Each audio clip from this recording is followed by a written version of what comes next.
Regarding the proposed misinformation and disinformation laws, who decides what's true and what is not? Claire. Well, this is why I oppose these laws, because I think the government has no place deciding what is true and what is not true. And, I mean, we can all agree that lies are bad, misinformation and disinformation is bad. You know, the internet and various platforms allow misinformation and disinformation to spread very quickly, and all of these things are bad. What's worse is putting the government in charge of what is true.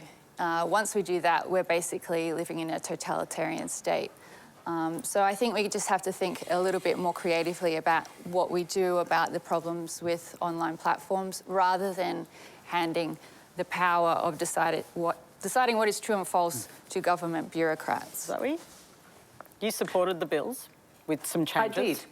I did, and it's a complex area, there's no doubt about that, but at the moment the arbiters of truth are Elon Musk and Mark Zuckerberg, because there is no regulation. It's a self-regulated industry. And indeed, the platforms are already removing content and managing misinformation and disinformation.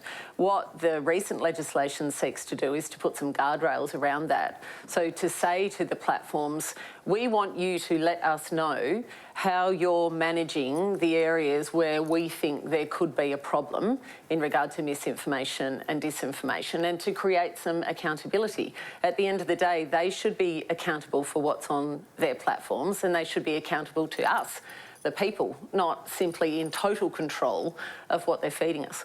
So, Claire, that point about who controls information, Zoe's got a point, right? I mean, they are ultimately in control. They run the platforms. Well, I mean, these platforms don't want to decide what is true and false. They want, I mean, they've said this is too hard for us, and so there are a lot of lies spread online. But you know, as adults, as users of these platforms, we decide what is true and what isn't. I mean, I sort of get a bit. It's a bit tiresome when you can open up a newspaper or turn on a TV. I mean, there's all sorts of misinformation being spread all the time. Every truth claim is provisional. What we think is true today might be determined to be false tomorrow. So where do you draw the line? Jon, is there no universal truth? I mean, there are certain things which are verifiable facts, are there not? We can't let go of that some things are just true, evidentially absolutely. True. Yeah, absolutely. But I would say, going back to narcissism very briefly, another problem with having narcissists in charge is that narcissists don't really care very much about the truth. They care about themselves.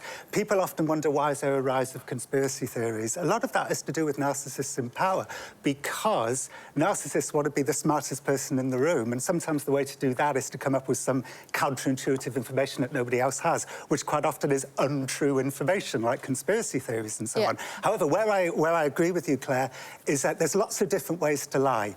Now, when the right lie, they tend to lie in these big, baroque, almost mythological ways, like QAnon and Pizzagate and all of that kind of stuff. Eating cats and dogs? Yeah, eating cats and dogs. That's a very good example. When the left lie, it's kind of more subtle. It's like it's lies by omission. It's leaving certain voices out of the debate. It's like subtle biases. So people who are in charge of you know, deciding what is and isn't misinformation, I think can be prone to just thinking about the big lies that come from the right, and then they allow the little lies that come from the left a bit of a free pass. How do we police opinion? I mean, if you go onto Twitter, for example, most of what you see is opinion, and some of it is very inflammatory.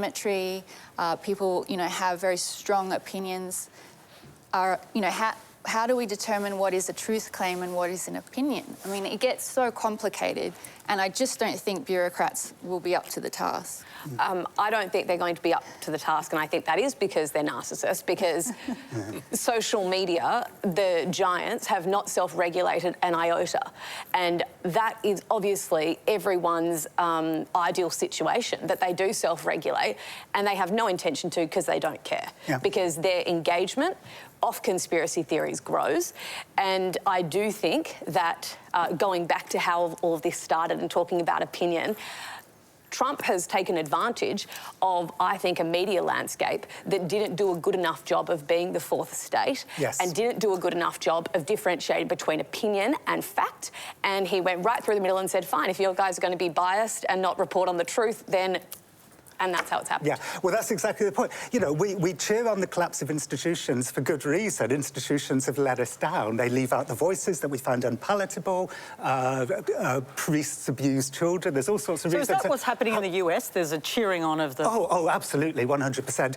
But what happens in the absence of institutions? We cheer on the collapse of institutions. When institutions collapse, narcissists thrive. So that's what's happening in the United States. I'll tell you one positive thing, though, in all of this. Please, positive. Well, a positive thing, you know, in Elon Musk's otherwise monstrous reign, like I have very few positive things to say about Elon Musk, but he introduced this thing called community notes on X, and that seems to be really working. It's this idea that we, the people, can actually figure out what's true and what's not true. You know, when you see, like, all this AI stuff on Twitter these days, I refuse to say X, although I guess it's too late now, what you see underneath these pictures of AI is all these people go, well, that's just AI. You know, everybody was, like, scared that we would all get, like, confused by what was true and what's not true. But I think we're being quite good, actually, at readapting to this new world, and we're quite good at figuring out what's true and what's not true. And the beauty of community notes is that it's not centralised, it's decentralised. So there's people all over the world checking each other's blind spots, and that's how we work out what is true and what is... So, Tim Costello, it's all working, community notes all sorted out? No. Although I'm the last person to ask. I was on Facebook for a nanosecond, and when my 3 children all defriended me, I got off. I couldn't cope with the rejection, so I know... Why would anyone defriend you? Go ask them, exactly, PK. Look, I absolutely think all of us want courteous, civil conversations. We want to be safe. We do know there is a great difficulty in distinguishing a lie from opinion, and none of us are going to trust some self-appointed arbiter.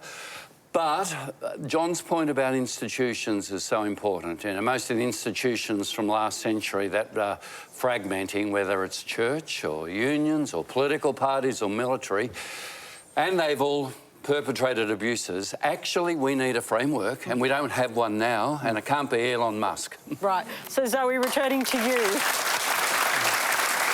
because you're the only person here on the panel that actually got a vote. You heard the arguments made by some of the others about the kind of system sorting it out, people sorting it out. Are you not convinced by that? Look, it's not a takedown bill, it's a guardrails bill, and I think we need some, because at the moment we have none. And in effect, what it says to the platforms is, what are you doing to mitigate the risk of your algorithms spreading misinformation and disinformation? And we need to be aware of the consequences of misinformation and disinformation, and indeed the human rights of the people that affects. For example, the young Jewish man in Sydney who was falsely accused of the Bondi stabbings. Or the people in the UK who were affected by race riots based on misinformation and disinformation. So we need to find a balance there. My final point, PK, is, as you know, I'm a former journalist. I've seen death and destruction that has never made it into my news reports. It lives live in my brain and will until the day that I leave this earth. But it never reached any of our viewers because mainstream media practices a form of content management that is linked to social mores and norms and what we think that people will tolerate in our community. So to think that this is the first time that we're talking about media platforms having some control or responsibility to remove or manage harmful information is naive. This has always happened in one way or another.